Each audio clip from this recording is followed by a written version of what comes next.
اور پھر آ کر کے قوم کو بتایا کہ سمندر میں میں نے ایک ایسی جگہ دیکھی ہے جہاں سورج کی روشنی پڑتی ہی نہیں اور اتنا اندھیرا ہے کہ آدمی اپنے ہاتھ کو بھی نہیں دیکھ سکتا. توجہ چاہتا ہوں, 18ویں صدی میں اس نے یہ انکشاف کیا, تحقیق کر کے معلوم کیا. اب جب اس نے آ کر کے یہاں یہ بات بتائی, ایک عالم دین نے قرآن کی آیت پڑھ کر سنائی. اللہ تبارک و تعالیٰ قرآن پاک میں ارشاد فرماتا ہے سورہ نور میں, او کظلمات فی بحر اللجی یغشاہ موج من فوقہ موج من فوقہ سحاب ظلمات بعضها فوق بعض اذا اخرج یدہ لم یکد یراہا. قرآن پاک میں اللہ تعالیٰ فرماتا ہے کہ ایک ایسی جگہ ہے جہاں اندھیریوں پر اندھیریاں ہیں, اور اگر آدمی اپنا ہاتھ بھی نکالے تو اسے ہاتھ بھی نظر نہیں آئے گا. قرآن پاک میں یہ آیت موجود ہے. جب ایک عالم دین نے اس انگریز کو, سائنٹسٹ کو یہ بتایا کہ جو تم کھوج کر کے آئے ہو 1400 سال پہلے محمد صلی اللہ علیہ وسلم نے یہ بتایا ہے, سبحان قرآن پاک میں موجود ہے, تو اس کی حیرت کی انتہا نہ رہی. اب توجہ چاہتا ہوں میرے عزیز, اب وہ تحقیق میں لگ گیا کہ میں سمندروں کے سفر کا ماہر آدمی, سمندروں میں اس نے زندگی گزاری عجیب و غریب چیزیں نکالنے کے لیے. اب جب اسے یہ پتا چلا کہ محمد صلی اللہ علیہ وسلم مجھ سے 1400 سال پہلے یہ بات بتا چکے ہیں, 1300 سال پہلے, تو اب حضور کی سیرت پڑھنا شروع کیا کہ دیکھیں ان کو سمندروں کا علم کتنا تھا, وہ سمندر کے کتنے ماہر تھے. توجہ چاہتا ہوں, وہ حیرت میں اس وقت ڈوب گیا جب حضور کی زندگی پڑھ کر کے اسے یہ پتا چلا کہ 63 سالہ حضور پاک کی ظاہری زندگی میں کبھی حضور نے ایک بار بھی سمندر کا سفر کیا ہی نہیں تھا. رسول پاک صلی اللہ تعالیٰ علیہ وسلم سمندر کے سفر میں کبھی تشریف نہیں لے گئے, اتفاق نہیں ہوا. اب وہ شخص کہتا ہے جو کبھی سمندر کا سفر بھی نہیں کیا, وہ اٹلانٹک اوشین میں موجود کسی ڈارک سپیس کی خبر دیتا ہے, تو پھر یہ اپنی جانب سے نہیں دے رہا ہے بلکہ اسے اسی نے بتایا ہوگا جس نے سمندروں کو قائم کیا. نعرہ تکبیر, نعرہ رسالت, مسلک اعلی حضرت علماء اہل سنت مفتی سلمان ولی صاحب قبلہ. یہ بات میں نے کیوں عرض کی, مجھے بتاؤ. اے میرے عزیزوں, دنیا نئی نئی کھوج, نئی نئی ریسرچ کے بعد جو چیزیں لے آتی ہے اور پھر اسے ملا کر دیکھتی ہے تو انہیں پتا چلتا ہے نہیں, نبی پاک صلی اللہ تعالیٰ علیہ وسلم نے یہ پہلے ہی بتایا تھا.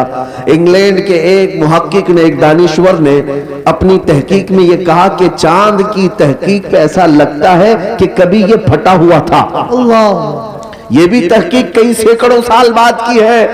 تب کسی عالم دین نے یہ کہا اقتربت الساعۃ وانشق القمر.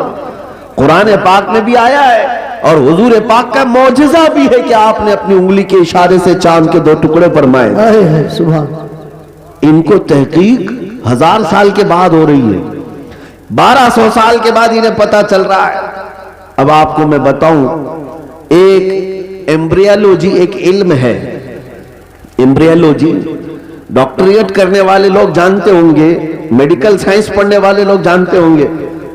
ایمبریالوجی کا مطلب ہوتا ہے بچہ پیدا ہونے کا جو پروسیس ہے ماں کے پیٹ میں, یہ کیسے ہوتا ہے. آج تو مشینیں آئی نا, سونوگرافی ہے, سی ٹی سکین ہے, ایکس رے ہے, سکیننگ ہے.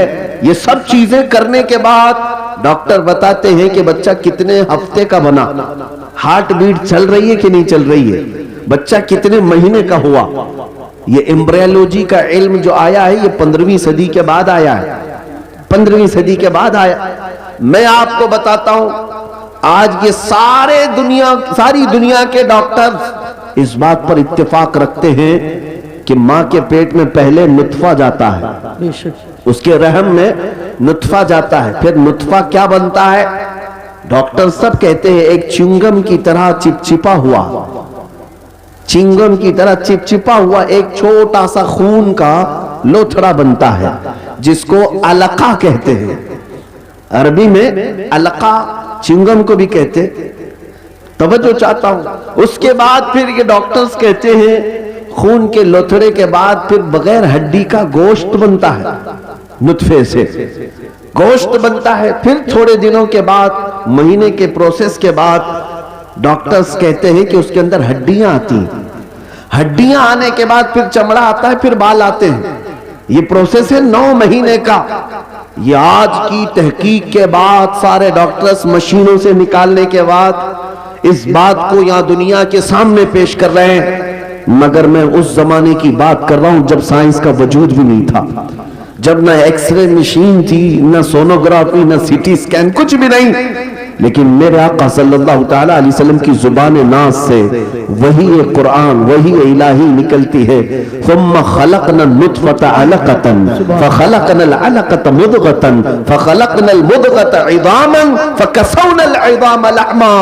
اللہ فرماتا ہے ہم نے نطفے سے علقہ بنایا، چنگن کی طرح چپچپا، پھر علقے سے ہم نے مضغہ بنایا، مضغہ کہتے گوشت کے ٹکڑے کو۔ پھر اللہ تعالیٰ فرماتا ہے فَكَسَوْنَا الْعِظَامَ فَخَلَقْنَا الْمُضْغَةَ عِظَامًا، پھر ہم نے اس مضغے کے اندر ہڈیاں رکھی، گوشت کے اندر پھر ہڈیاں آئی۔ پھر اللہ فرماتا ہے فَكَسَوْنَا الْعِظَامَ لَحْمًا، پھر ہم نے ہڈیوں پر چمڑیاں ڈالی۔ ثم انشأناه خلقا آخر فتبارک اللہ احسن الخالقین۔ میرے عزیزو، بائیولوجی پڑھنے والے اسٹوڈنٹس اگر ہیں سائنس کے، سائنس پڑھنے والے طلبہ ہیں تو جا کر پھر سے ایک بار چیک کر لینا، اور قرآن کی آیت جو میں نے تلاوت کی سورہ مومنون کی پھر سے پڑھ لینا، تمہیں پتا چلے گا کہ ایمبریالوجی کا پورا علم رسول اللہ صلی اللہ تعالی علیہ وسلم کی زبان سے اللہ نے قرآن پاک میں بیان فرمایا۔ بے شک سبحان اللہ۔ اے مسلمانوں، میں کون کون سی باتوں کا ذکر کروں، کتنی تحقیقات کی بات کروں۔ زولوجی ایک علم ہے، جانوروں کے متعلق جانکاری، پرندے آسمان میں کیسے اڑتے ہیں، یہ آج تحقیق چل رہی ہے، بڑے بڑے لیبارٹری کام کر رہی ہیں کہ ان کو کون سی چیز ہے جو ہوا میں روک لیتی ہے۔ اللہ تعالیٰ نے قرآن میں فرمایا اولم یرو الی الطیر مسخرات فی جو السماء ما یمسکہن الا اللہ۔ اے لوگوں، کیا تم نہیں دیکھتے کہ پرندے ہوا میں کس طرح سے کھڑے رہ جاتے ہیں؟ ان کو کون روک کے رکھ رہا ہے؟ ان کو گرنے سے بچاتا کون ہے؟ ما یمسکہن الا اللہ، ان کو اللہ کے سوا کوئی نہیں روکا۔ بے شک زولوجی کا علم قرآن پاک میں ہے، بوٹانی درختوں کا علم قرآن پاک میں موجود ہے۔ یہاں پر اگر ایگریکلچر جو یونیورسٹی ہیں اس میں پڑھنے والے اسٹوڈنٹ ہوئے تو ان سے بھی میں بتاتا ہوں پانی کی کتنی قسمیں ہیں، درختوں کی کتنی قسمیں ہیں، پودے جب بڑھتے ہیں تو ان میں جو قلمی کرایا جاتا ہے یہ کیا ہوتا ہے؟ میرے عزیزو، یہ سارے علوم مصطفیٰ کریم صلی اللہ علیہ وسلم نے اپنی زبان سے بتا دی ہے۔ بے شک اس زمانے میں بتا رہے ہیں جب سائنس کا وجود نہیں۔ اس پر مزید یہ کہ نبی پاک پوری زندگی بھر کسی کے ہاں پڑھنے کے لیے گئے نہیں، شاید میرے نبی امی ہیں جن کو دنیا میں کسی نے نہیں پڑھایا۔ رسول پاک کا اگر کوئی استاد ہے، معلم ہے تو رب کائنات۔ بے شک اب یہ تمہید کے بعد میں آپ سے پوچھنا چاہتا ہوں، اے میرے عزیز بچوں، تمہارے پاس علوم کا خزانہ تھا، تمہارے پاس رسول اللہ صلی اللہ تعالی علیہ وسلم جیسی عظیم ذات تھی، تمہیں پھر ادھر ادھر کی دیکھنے کی ضرورت ہی نہیں تھی۔ اسی لیے ہمارے امام نے برسوں پہلے ہمیں تنبیہ کر کے یہ پکار کر کہا تھا، امام اہل سنت فاضل بریلوی نے، پھر کے گلی گلی تباہ ٹھوکریں سب کی کھائے، دل کو جو عقل دے خدا تیری گلی سے۔ نعرہ تکبیر، نعرہ رسالت، مسلک اعلیٰ حضرت مفتی سلمان اظہری صاحب قبلہ، نعرہ تکبیر، نعرہ رسالت۔ ہمارے لیے رسول پاک صلی اللہ تعالیٰ علیہ وسلم کی زندگی سے بہتر کوئی زندگی آئیڈیل ہو ہی نہیں سکتی۔ تم اپنی پیدائش سے لے کر اپنی موت تک کے اعمال کو اگر ڈھونڈنا چاہو، میرے نبی پاک کی ذات میں ہر چیز کا علم مل ہی جائے گا۔ بے شک ہمارا دین محفوظ ہے، ہمارا دستور حیات محفوظ ہے۔ وہ لوگ ادھر ادھر دیکھیں جن کے پاس ایجوکیشن نام کی کوئی چیز نہ ہو،